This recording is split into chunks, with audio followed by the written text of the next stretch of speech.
Alors, salut tout le monde. Programme du jour. Programme du jour, vous allez avoir trois modules. Un module de renfort sur la position overhead, un metcon et un focus sur votre midline. Donc, la première partie va être très simple. Donc, vous allez prendre un objet qui tient dans une main. Vous allez venir le mettre en overhead. Ça peut être un kettle, un dumbbell pour ceux qui ont, ça peut être n'importe quoi d'autre. La consigne, ça va être, quand on vous voit de profil, il faut que vous soyez capable de garder, moi je dis, les côtes vers le bassin. Donc vous soyez capable de rester en fermeture comme ceci et non pas en ouverture. Okay, et en restant en fermeture, que vous venez prendre l'objet pour venir le stabiliser au-dessus de la tête. Okay, lorsque vous stabilisez l'objet au-dessus de la tête, essayez d'éviter de relever l'épaule, gardez l'épaule loin des oreilles. Ça c'est la première chose. Et gardez le coude verrouillé. Si vous avez beaucoup de mal à tenir cette position, n'hésitez pas à soit fléchir un petit peu le coude, soit à carrément venir en front rack. Ça va? Et l'idée, ce sera de faire 15 fentes de chaque côté. Donc pour les fentes, je vous rappelle, vous allez faire un grand pas vers l'avant. Okay, le genou va être au-dessus de la cheville et c'est la jambe arrière qui va venir effleurer le sol et remonter. Donc là, je vais vous montrer la fente. Vous allez combiner les deux. Okay, vous tenez l'objet au-dessus de la tête et ça va donner ça. Si vous n'êtes pas assez mobile, vous tenez l'objet ici.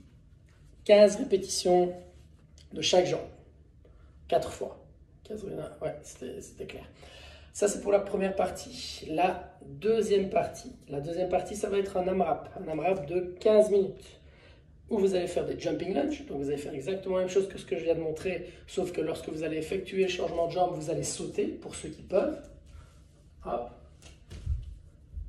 Okay. Assurez-vous de garder vraiment bien le genou dans l'axe des orteils, okay, d'éviter d'avoir les genoux qui rentrent comme ceci à l'intérieur. Ce n'est pas du tout ce qu'on cherche. Si jamais c'est le cas, que vous n'êtes pas à l'aise à l'idée de sauter pour changer de jambe, faites-le en marchant, tout simplement. Donc il y a 20 répétitions à faire, 10 de chaque jambe. Une fois que vous aurez fait ça, 15 handstand push-up. Alors pour les handstand push-up, même si vous savez les faire en temps normal, si vous n'avez rien à la maison pour mettre sous votre tête, ne venez pas faire vos handstand push-up sur votre carrelage. Okay, vous allez vous faire mal à la tête et ça va vraiment pas être confortable. Si vous avez de quoi surélever les pieds, faites-le. Sinon, il y a une très bonne option qui convient parfaitement, c'est le pike push-up. Donc vous allez venir mettre les mains au sol, vous allez relever les fesses pour avoir les fesses plus hautes que les épaules et vous allez tout simplement venir mettre la tête devant la ligne de main pour vous repousser et replonger la tête entre les épaules. Donc ça donne ceci, je vais toucher devant, je represse et je replonge la tête. En fonction de votre souplesse, vous pouvez écarter les pieds, vous pouvez fléchir les genoux, c'est vraiment pas un problème. Et puis donc là, il y a 15 répétitions à faire. Et puis le troisième exercice, c'était burpees tuck jump. Donc vous allez faire votre burpees, vous allez toucher le sol avec la poitrine, ainsi que les cuisses. Et lorsque vous allez vous relever, vous allez sauter et relever les genoux plus haut que les hanches. Normalement, tout le monde connaît. Je vais quand même vous le montrer au cas où. Hop, et une fois que je suis redressé, je saute tout simplement avec les genoux plus haut que le creux des hanches. Pendant 15 minutes, on ne s'arrête pas. On essaie de rester constant, de trouver son rythme de croisière et de le tenir jusqu'au bout. Ça, c'est pour la deuxième partie.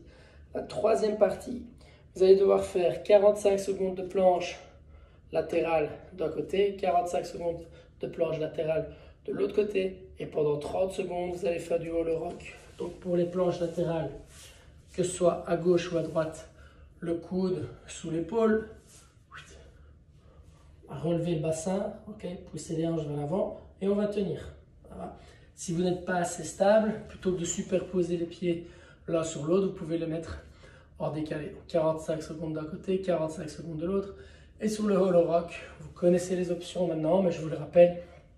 Donc, on travaille en fermeture et de là, on va tirer les hanches vers l'arrière, pousser les épaules devant. Ça, c'est la première option. La deuxième option, c'est avec une jambe tendue. La troisième option, c'est avec les deux jambes tendues. Et ensuite, c'est avec les bras au-dessus de la tête. 30 hollow rock, vous comptez à chaque bascule une répétition. Faites ça bien, on se voit sur le live pour ceux qui seront sur le live. Ciao, ciao!